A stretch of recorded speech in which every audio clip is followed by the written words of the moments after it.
The Voice in the Static, 5-minute horror story. Late at night, when everything is quiet, some sounds travel through the dark. Most of them are harmless, but some are not. This is the story of a voice that came from static and the man who answered it. Tunde was a freelance audio editor. He worked from his small apartment, mostly at night, cleaning audio recordings for different clients. The silence helped him focus. One rainy evening, while editing an old recording, he noticed something strange in the background. It was very faint. At first he thought it was ordinary noise, but when he increased the volume, he heard a whisper. "Help me." Tunde stopped. He replayed the audio. "Help me." The voice was clear, soft, desperate. He checked the file information. The recording had been made 10 years earlier. Tunde felt a slight chill, but curiosity pushed him forward.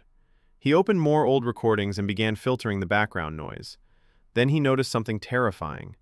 The same whisper appeared again. Different recordings, different clients, different years, but the same voice. "Help me." His heart began to beat faster. Then, in one recording, the message changed. "He's coming."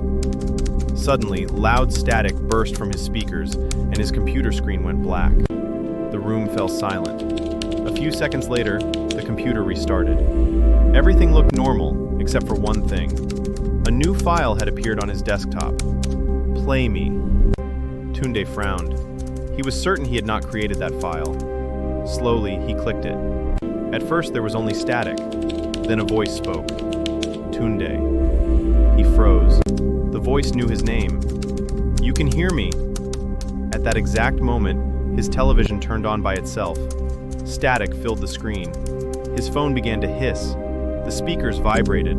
The sound was everywhere. Tunde tried to close the file, but the cursor would not move. The voice began speaking faster. It told a strange story. 10 years ago, a late-night radio experiment tried to send deep sound frequencies, sounds humans could barely hear. But something answered. Not a person, something else. It learned how to travel through sound, through recordings, through static, through anyone who listened long enough. Tunde's hands began to shake. Then he realized something terrifying. The voice had never been asking for help. It had been searching for a listener. And now, it had found him. Suddenly, the audio levels on his screen began rising by themselves. Higher, higher, into the red. Then words appeared inside the waveform. "You are clear." The static grew louder. Tunde covered his ears, but the sound did not stop. It was no longer coming from the speakers. It was inside his head. Seconds later, a new file appeared on the screen. Final output. With shaking hands, Tunde opened it. Inside the file was a voice. Soft, weak, afraid. It was his own voice. "Help me."